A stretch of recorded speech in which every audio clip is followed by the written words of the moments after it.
Welcome back, La Liga fans. This is the Total Football Analysis La Liga podcast.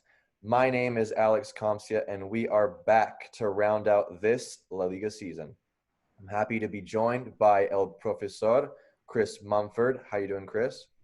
Fabuloso. Glad to be with the guys. Professional defender, DJ Taylor. How's it going, DJ? What's up, guys? Thanks for having me. Our expert analyst, Scott Martin. How's it going, Scott? Fantastic. And our other expert analyst, Sam Leverage. How's it going, Sam? All good. Thanks, Alex. All right, guys. La Liga is officially over. We had some dramatic endings. We also had some pretty boring and uneventful matchups to close out the season. But let's go ahead and recap some of the action from this past week. Real Madrid are CAMPEONES, clinching their first La Liga title since the 16-17 season. So congratulations are due, Scott. Thank you. Atletico Madrid finishes in third place, tied on points with Sevilla, but have a better goal differential. Sam, your boys got the job done, just barely. Yeah, I wasn't too optimistic a few weeks ago, but all good in the end. Villarreal holds on to fifth, and Real Sociedad claims sixth place. Look, Granada made a strong push at the end and gets into that seventh position spot. Leganes had a thriller against Real Madrid, but ultimately are relegated with Mallorca and Espanyol. Scott, Madrid took care of business, winning 2-1 against Villarreal, and then had a tough match, like I said, against Leganes, tying 2-2. How did those matches play out? Yeah, so the matchup against Villarreal, that was definitely the big one, the championship clincher. And it was interesting to see Real Madrid come out and earn their early goals off of building out of the back mistakes from Villarreal. So we knew that the counter press and high pressure from Real Madrid could cause issues for Villarreal. And in fact, that's what produced the goal, the first goal. So credit to Real Madrid for the high press. But as the game progressed, one of the things that we really saw was when Real Madrid was in the midst of an open possession, they really used the width of the field to stretch this Villarreal defense to try and create little pockets of space to penetrate centrally. So with Real Madrid's wingers, and especially I think with Mendy and Carvajal, really making an effort to get forward and contribute to the attack, we did see those wings open up, and that did force Villarreal to shift across the field. But to their credit, I actually thought Villarreal did a really good job defensively. Contrary to the past few matches, they did manage to maintain a fairly compact shape throughout the match. They never really dropped off defensively. So they did make Real Madrid work. And on the flip side, when Villarreal did make their push, especially at the end of the match, they did find a couple of opportunities. A brilliant finish from Vicente Iborra put them just a goal back in the closing minutes. But ultimately, it's Real Madrid closing it out, winning the title, and credit to Zinedine Zidane for the work he's put in. The guys come in taking a fairly large returning starting 11 and just tweak their tactics a little bit and reshape their attitude and produced a winner. So yeah, credit to Zidane, and in this match, the clincher, credit to Real Madrid from using those little pockets of space they had in the middle to find their players on the wings and to generate a few quality scoring opportunities. So let's talk about this Ramos PK or Benzema run into the box.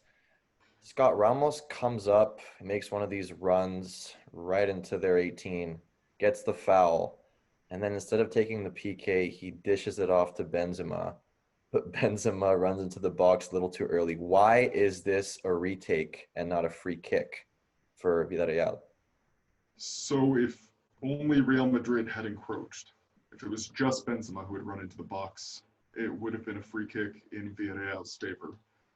But I think what ultimately happened is that when Benzema made his run into the box and landed at the penalty spot at about the same time Ramos did, 5 or 6 players followed, players from each side. So when that happens, if there is the defending team encroaching on a penalty kick, it is retaken. So yeah, Benzema stepped up, got his second goal of the match, and yeah, we got a little bit of controversy, which is expected for Real Madrid. But yeah, turns out to be the winner. For sure. So let's transition here to the Leganes game, a absolute thriller here. So DJ, against Leganes, the first goal, how is Ramos this wide open for a header on a wide free kick? Or is it just poor marking? I think it's just poor marking at the end of the day. I think it was when I was watching it, it was crazy just to find Ramos free by himself after all, and the defender let enough space get between him and Ramos. And if you give Ramos any kind of space, you already know that's a goal. For sure. Chris, what about the goalkeeper here? He comes out, it seems like he's going to come out, and then he realizes, oh, it's Ramos, better stay in the goal, but it's a little too late. I agree with you. He clearly took a couple steps forward and went, uh-oh, I'm going to change my mind. I think generally, an alternative interpretation could have been that he's like, wow, this guy is completely wide open. I'm just going to take 2 steps forward and try to be big and in the way and really lucky because 2 yards gives you 0.06 tenths of a seconds in terms of reaction time. And I'd rather get lucky and get hit by the ball two yards closer than have that 0.06 seconds of reaction time. Sam, as a Leganes supporter, were you surprised by their push against the champions late on? Yes and no. I mean, looking at the Leganes team that started the game, they'd only score of the whole 11 players on the pitch. There was 1 goal in the league all season. So, I mean, really dreadful. There's no way you would even imagine they'd score 2 against Real Madrid, let alone possibly trying to get 3. But then they are a team who've been giving it all in the last few weeks. They've been playing really, really well as we come to the end of the season. They have started scoring goals, and it was clear that if anybody was not going to give up until the very final whistle, then it was going to be Leganes. And they were really throwing everything at it. So I wasn't surprised to see them testing Real Madrid more than some people had expected, but I think even Leganes fans were still dreaming a little bit about a 3rd goal being possible. And if the VAR referees had been a little bit more wide awake, maybe, then they might have got that. VAR seems to be a hot topic around Real Madrid, Scott. But let's move on here. Sam, Atletico Madrid defeated a tough Hitafe squad 2-0 and then tied Real Sociedad 1-1. What are your biggest takeaways starting with the Hitafe match? Yeah, so I mean, Hitafe were very reluctant to drop points in this one, and quite early on it was quite clear they were going to sit back and defend quite deep and just try and let Atletico play and hope they could try and get a goal on the counter-attack. I mean, Hitafe haven't been in great form, so they were clearly just trying to kind of stabilise things and hope to nab a goal rather than depending on themselves.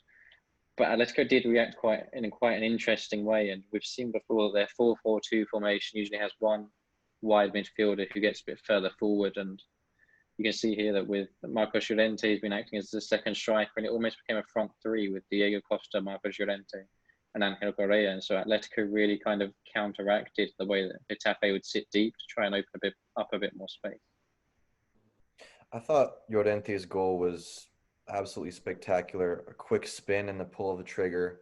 That's so difficult to defend against. So DJ, as a defender, how difficult is it when a player can shoot right or left footed without even beating you 1v1? They just shift to the side and it's a quick shot.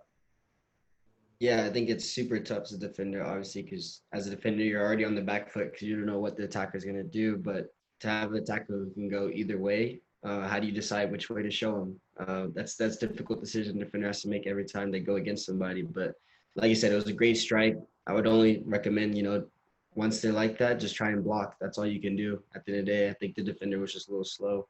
But it was obviously a great strike. Not much you could really do about it. For sure. And then what a goal for Koke against Sociedad. You know, Morata with the little flick up there to tee it off, almost like an alley-oop. Chris, I thought Oblak had a spectacular game against Sociedad. What were your thoughts as a keeper? Vintage Oblak, right? Takes care of business. I really think he is the absolute soul of that team. Everything kind of builds from him, and he's worth every penny that he's paid. For sure. So let's transition over to FC Barcelona.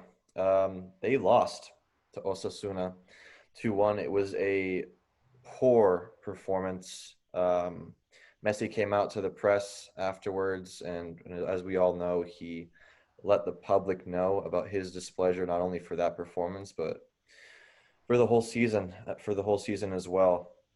Osasuna put on a tremendous performance, and they won, with a man down, Gallego with a red card later on in the match. The first goal from Arnaiz is just a really beautiful finish and a great cross. He gets it on the half volley. I don't think there's much Ter Stegen could do there. Messi gets his angles right, though, Chris, in that unbelievable free kick. So, Chris, I wanted to ask you about what your thoughts were about having a player on the defensive end right behind the wall, laying down with his back towards the wall and having the wall jump when you have a player like Messi shooting a free kick. And it's not only been, against Messi, it's been pretty common lately to see a player right under the wall so the ball doesn't sneak under. Yeah, I'll give you what kind of the statistical perspective. I don't know if we have enough data points to make a conclusion on it. I will say that my first impression is I don't like taking basically a potential defender out of the play by them laying down, because the second ball threat to me is greater. And more times than not, if you, generally speaking, if the ball is 22, 23 yards out and beyond, you kind of think they're going to be going for that near post and try to go over the wall. And as a keeper, you just have to trust your gut and cover it.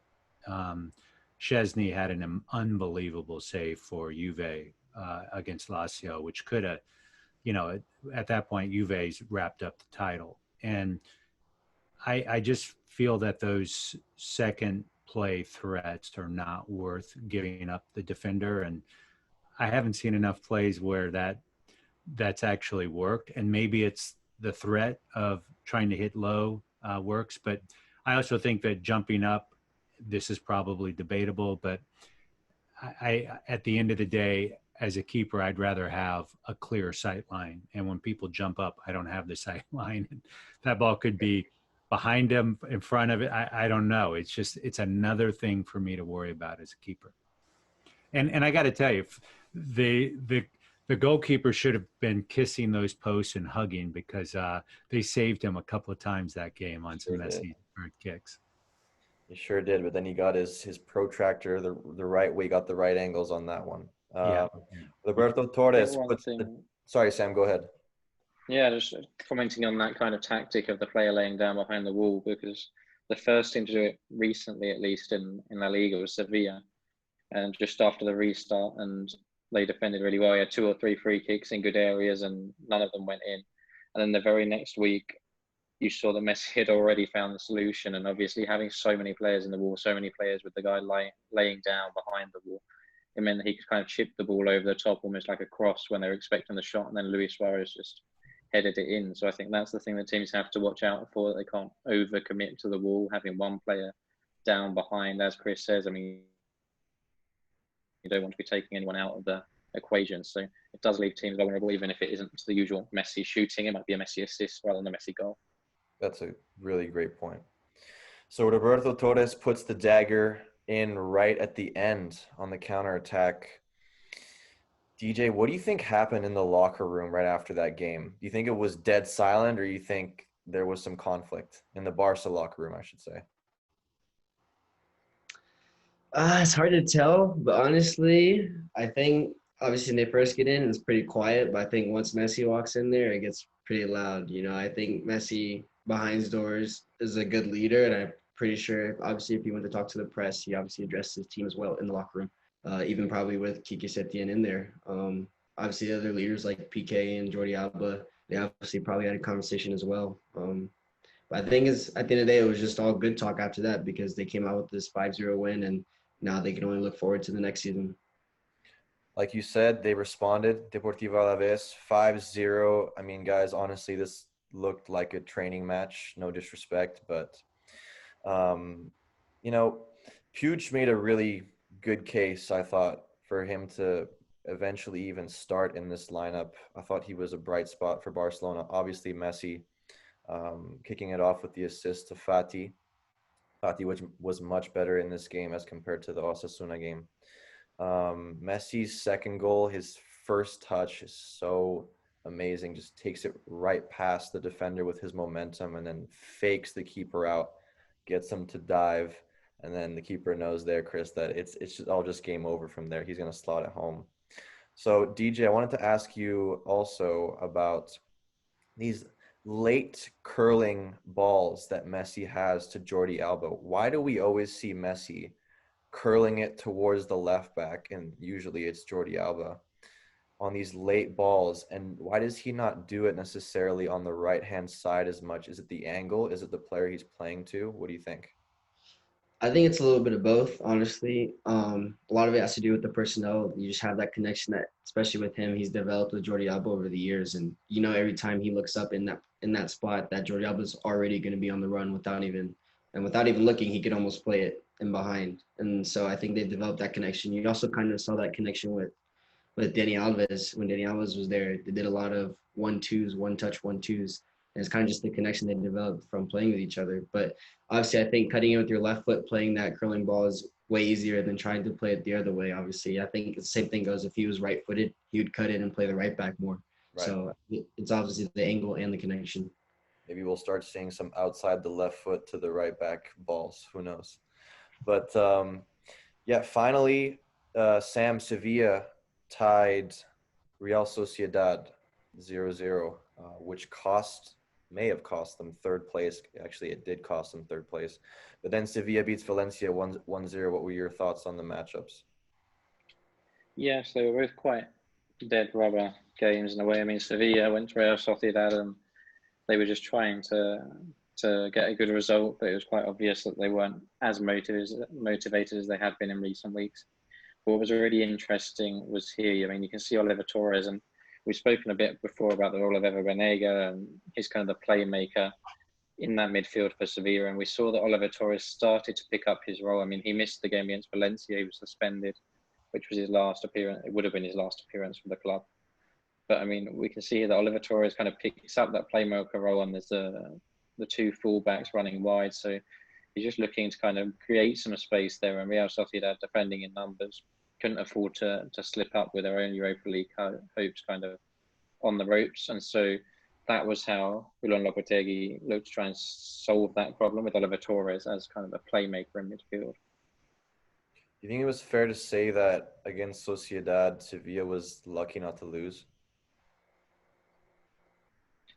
Yeah, perhaps. I think it was very much one of those kind of games where one team has already sealed their fate for the season and Real Sociedad still had it all to play for. So Sevilla did just about enough to get away with the draw, but Real Sociedad certainly could have felt a little bit hard done by that they couldn't find the way through. Right. And then against Valencia, Reguilón, DJ, makes a really good run into the box. He dribbles past a couple of guys, but is the defense just soft here? Should this goal even happen? Yeah, for me, the defending wasn't very good. Obviously, you had Wasp tracking back, and he kind of just fell over and claimed that he got fouled. For me, that was kind of soft. But I think you kind of see that in the Spanish culture. They try to win the referee like that. And then obviously his cover after that, I don't think Reguilón did anything crazy. He just took a couple touches, waited, and finished. So, I mean, I give him credit. It was a good goal, but the defending wasn't very good. For sure. Scott, Granada makes a big push at the end of the season, beating Mallorca 2-1 and then smashing Athletic Club 4-0. What were your thoughts on those matches? So for the season, just congratulations to Granada. I don't think anybody expected them to make that run into a Europa League spot.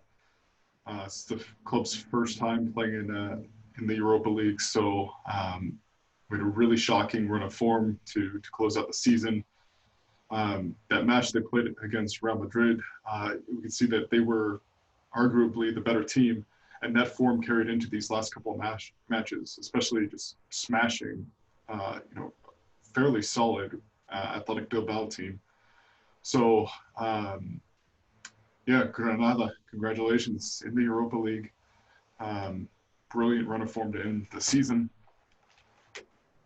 Right. I thought the Bilbao defense also just looked very soft in this matchup. Like they just didn't. Their body language was very poor. They didn't clear balls well. Their 1v1 defending intensity was pretty average. Why do you think that was? Well, I think going into this matchup, they had a fairly good idea that they were they didn't have anything to play for. Granada, on the other hand, did. So definitely more motivation for Granada.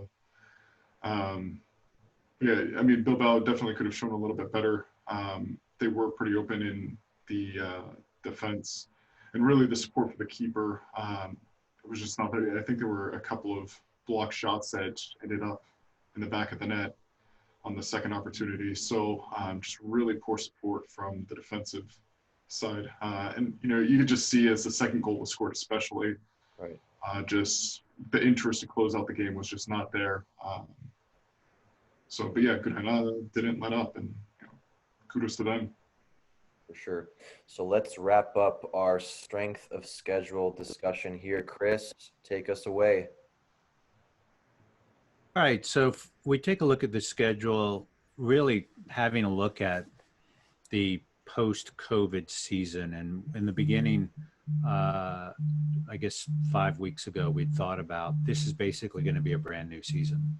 And Real Madrid did amazingly well. They won 10 out of 11 with one tie. Barca stumbled, 3 ties and a loss. Atletico Madrid kind of kept it all together. They righted the ship, basically with 4 ties. And Sevilla did almost as well with 1 more tie. The interesting piece on the Europa elements is that, wow, it really was more about which team was going to lose fewer games rather than which team was going to win more. So Hitafe, which was in a fantastic position, Valencia was in pretty good position.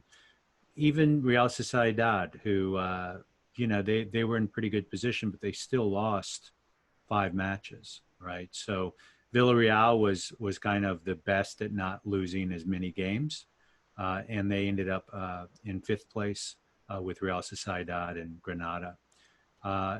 What I am struck by is, guess what? The team with the 1st, 2nd, 3rd, and 4th largest payroll ended up finishing in 1st, 2nd, 3rd, and 4th. So that's to be expected. What I will say is that the real plunky surprise visitors we thought was going to be Hitafe, but they kind of slipped in the end. But little plucky Granada with only a 36 million euro payroll ended up grabbing that Europa spot, which has got to be such a bright day. While as yet Valencia, on the other hand, who has 170 million euro payroll, ended up finishing well out of the Europa. So I guess what's some interesting takeaways are that it's going to be interesting to see what happens next season. There are going to be some things to build on, but I wanted to kind of get y'all's takes on what are some of the little interesting stories that y'all have seen from the season here and how things ended up in the post-COVID 11 matches. Yeah, I think for Granada, it's a really interesting one. As you say, Chris, obviously the wage budget is a huge difference compared to the other clubs. And I think that the break came really well for them. I mean, we can see that the results haven't been perfect all the way through, but they did pick up some big wins. I mean, beating Hitafe and Athletic Club were two teams who were in the mix for Europe as well. But I think as well, it's quite interesting. They got quite a small squad. They only came up from Segunda last year. And I think that break came at the perfect time because they were just starting to falter a little bit. They had a very strong start and the tiredness was just kicking into their legs kind of in March. So I think this break was perfect for them to kind of recoup, have a rest, and then come back really fresh in June to kind of kickstart everything again and make their way just into that 7th spot. I think as Sam mentioned, the Granada story is just incredible. I mean, you could see what it means to them after the Bilbao match and how they were celebrating.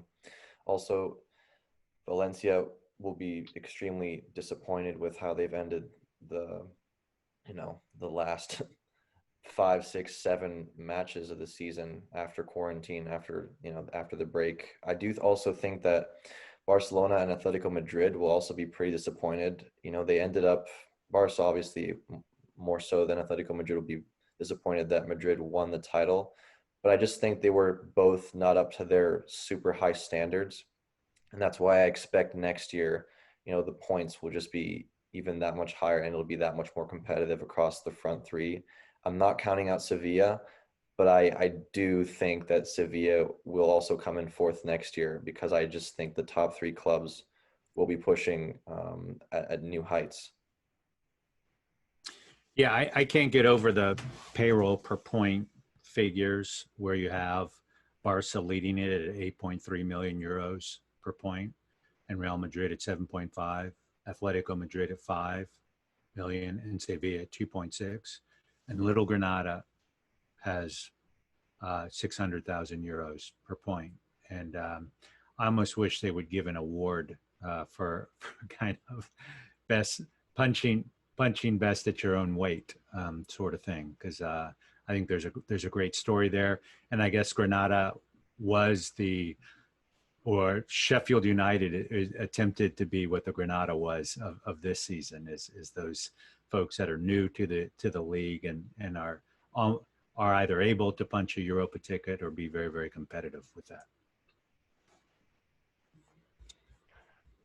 Well, we don't have any La Liga matches to preview, guys. This feels weird, but we do have Champions League and Europa League preparation. We still have a few more weeks until that happens.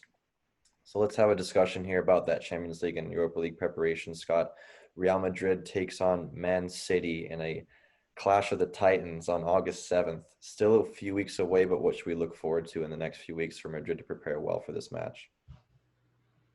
It'll be interesting to see what kind of formation, what kind of approach they expect from Pep Guardiola.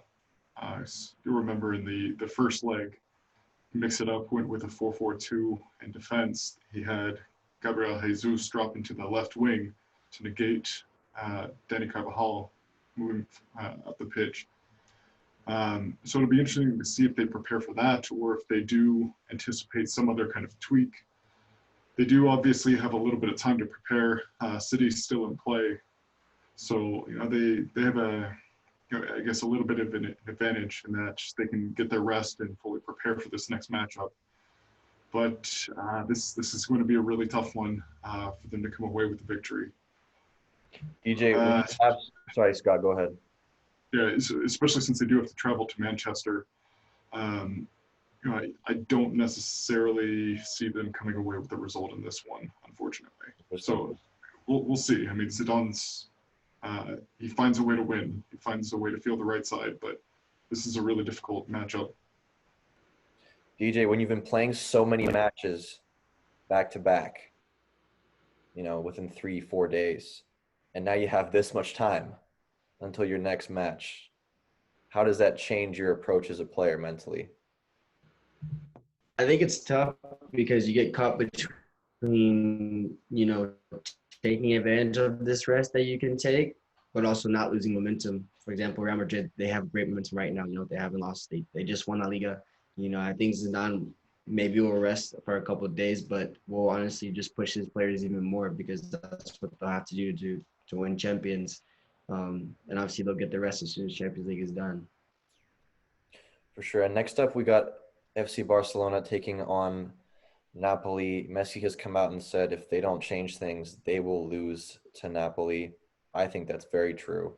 Napoli is a fantastic squad, and I think they do, however, play well into Barcelona's game because they like to play so centrally, especially Insigne coming in.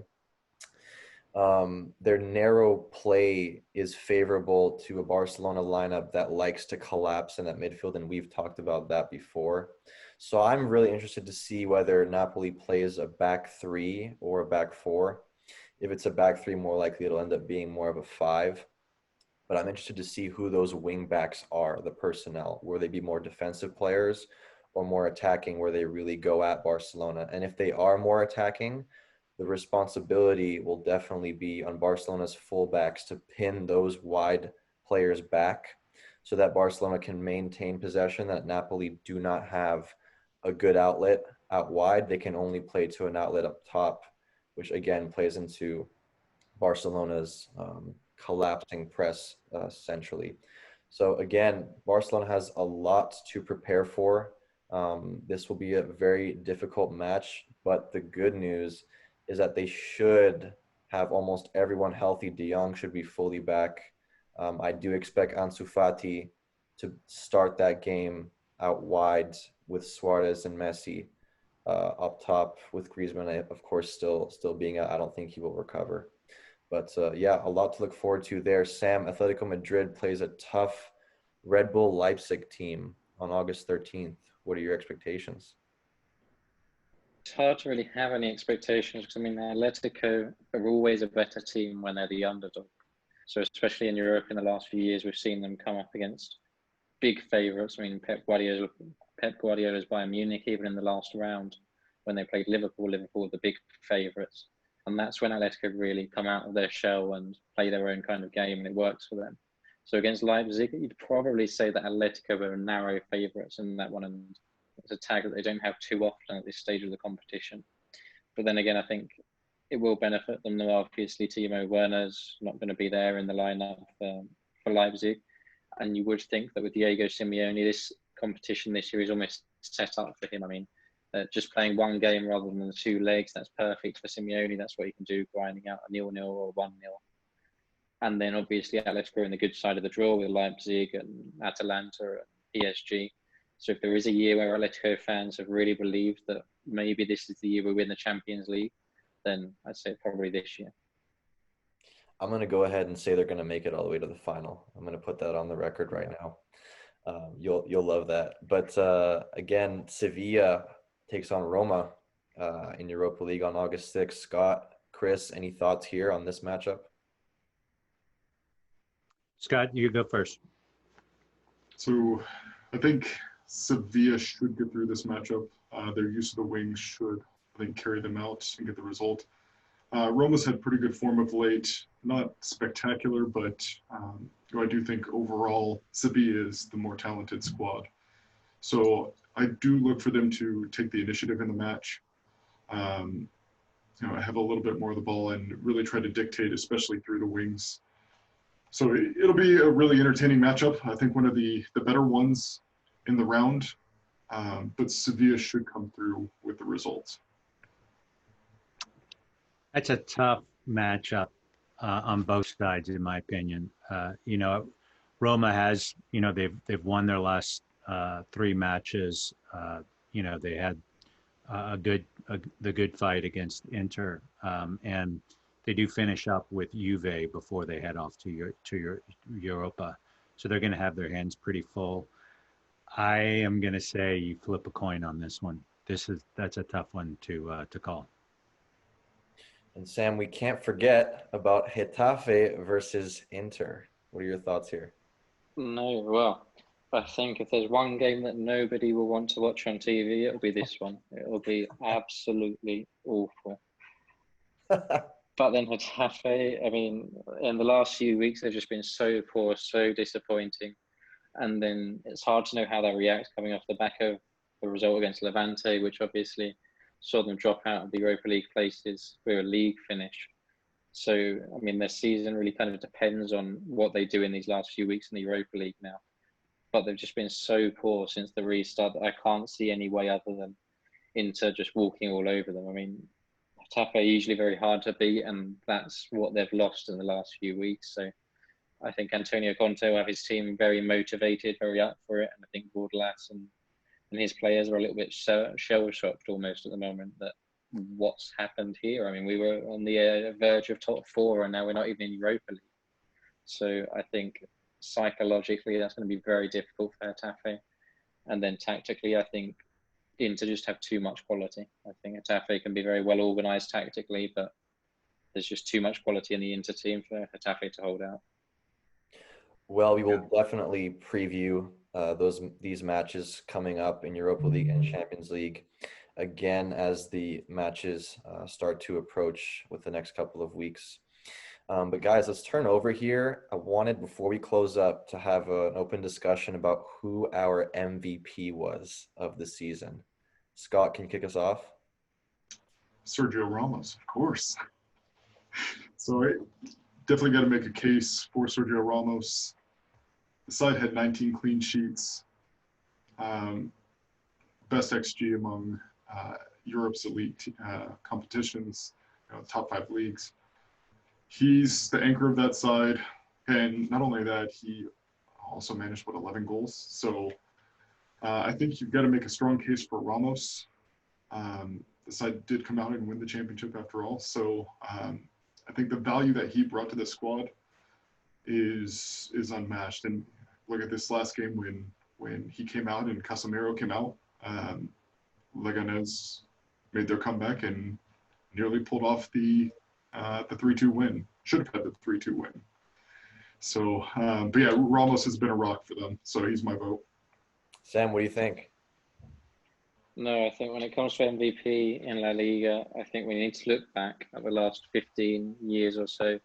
Think how lucky we've been that we've had Lionel Messi, as good as he has been, that he can get 20 goals, 20 assists, and we're even talking about who the MVP is. I mean, nobody's done that in La Liga before. It's incredible. I mean, he's setting new assist records, and he's still the top scorer in the league. I don't think you can look past Lionel Messi. Yes, Barcelona haven't been at their best, but in a way that almost makes Messi more of an MVP for me, because he has carried this team this season more than ever before. I mean, you think about Luis Suarez's bad form, his injuries. I mean, for a long time this season, Lionel Messi's been their only chance of scoring a goal and their only chance of creating a goal.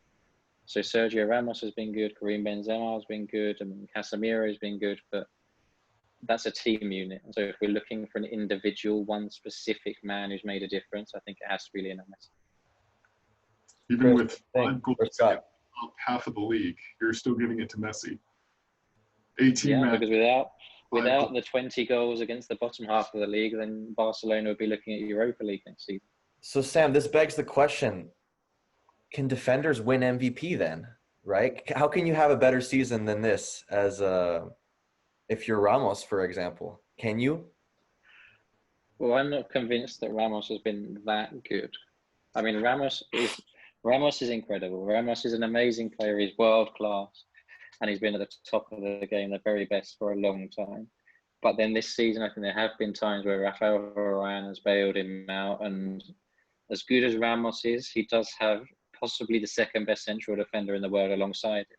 I mean, when you look at the best central defender in the world, we're looking at Van Dijk, we're looking at Ramos and Varane, pretty much the top 3. Completely agree. DJ, what do you think? We do look at Ramos as an incredible player, but a unit too. I think it's the Madrid system, though. I'm sorry, TJ, but like, look at when Pepe was on the team. So Ramos was always the one pushing forward, pressing into the midfield. Pepe was his coverage. So Varane has stepped into that same role.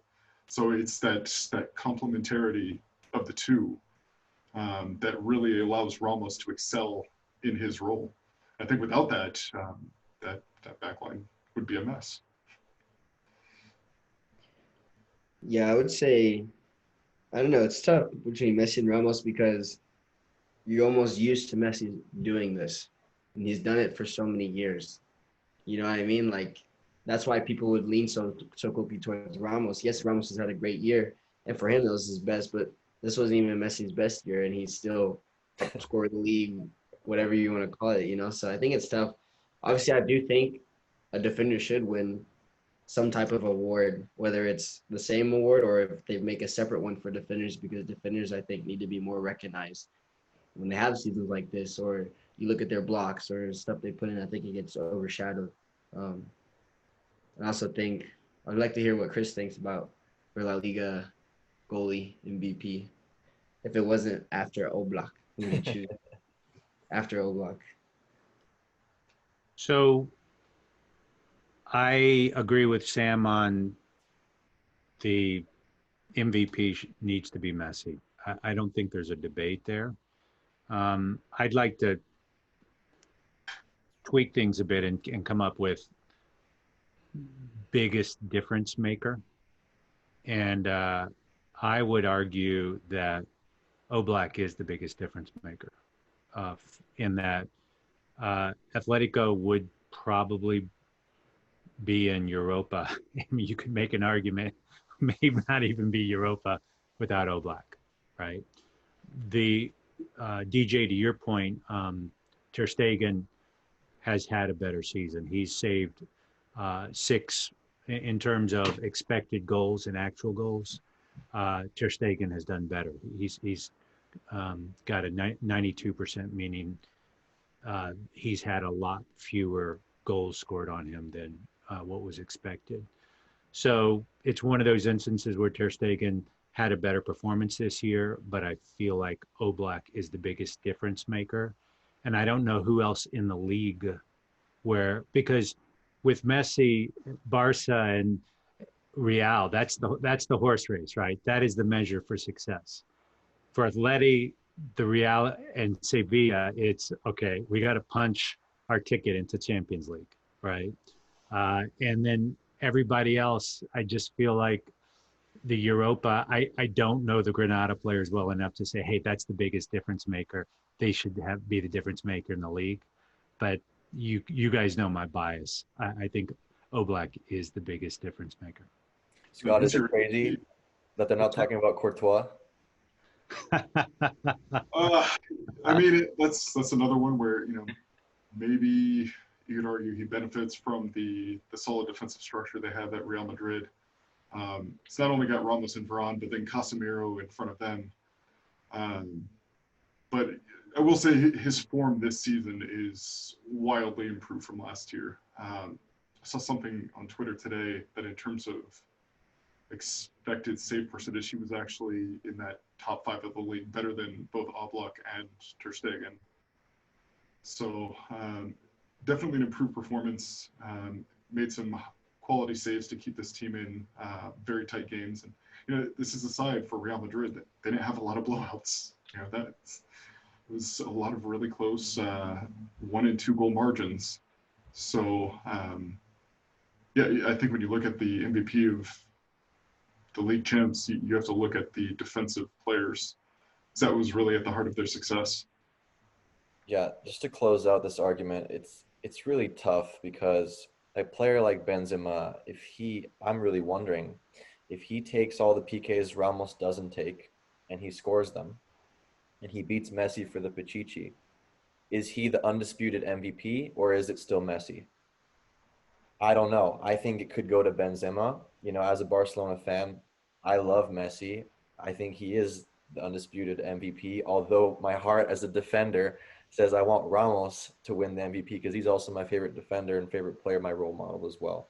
So it's really difficult. You got this trio that in my head, all could deserve it. Obviously, Chris says Oblak as well, which I completely agree with. But yeah, guys, it's a tough one. I'm wondering about that Benzema question. I would make the argument that to Scott's point, Courtois is as big of an impact player as Ramos was this year. Let's put PKs aside and great, come on. Let's face it, guys, 75% of the time you're supposed to be scoring. It's like, how much of a how much of a foot can you put on the scale? And, Courtois had 18 clean sheets, right? Basically saved an 8, expect more. There should have been 8 more goals scored on him. That's a big difference for Real Madrid in terms of first and second place. We'd be talking about how Barca is the greatest team in La Liga and all set rather than the narrative that we have right now. So, Scott, your point's right. I think Courtois deserves it. He's not my style of keeper, but you want to talk about apples and orangutans this year versus last year for most improved. He probably wins that hands down. I think there's another point which I'd pick up on, just kind of in that debate of Benzema and whether he comes into the equation there. And I think the thing that you have to look at more than anything is that he had that patch, which was around December, January, February time, where he went 16 league games and only scored 1 goal. I think that's what sets him apart from the likes of Messi and Ramos, and even if we go into Oblak, Courtois, where they haven't had that run of kind of bad form. They've been pretty consistent all through the season, and Messi hasn't gone more than 4 games without scoring a goal. And even when he had that 4-game run without scoring, he made 6 assists. So I think there is a difference. I think Benzema's been excellent, but then I think for pure consistency, it has to be Messi or Ramos in that conversation. And then I think it does just kind of highlight that Real Madrid can allow a player like Benzema to have a bad run of form. And because they are such a strong team unit and undoubtedly the best team in La Liga, they can get away with that. So they don't need that star man, that MVP, as much as Barcelona rely on one man, Lionel Messi. Hey, Sam, quick question. When Benzema was in that drought, who scored the goals? Is it a guy named Real Madrid? Sergio, or was it? That's one. I don't think Sergio Ramos. I mean, he's a good defender, Scott. I've already said that. For me, he's the second best in La Liga this year. We'll need to have another debate next week about outside of the top 3 MVPs, guys. Before it gets too hostile, I'm going to wrap things up. I'm going to separate you guys into your separate corners. Thank you guys so much. Let's wrap up today's episode. Thanks again for tuning in to another episode of the Total Football Analysis La Liga podcast. A big thank you to Sam, Chris, DJ, and Scott for your awesome insights today.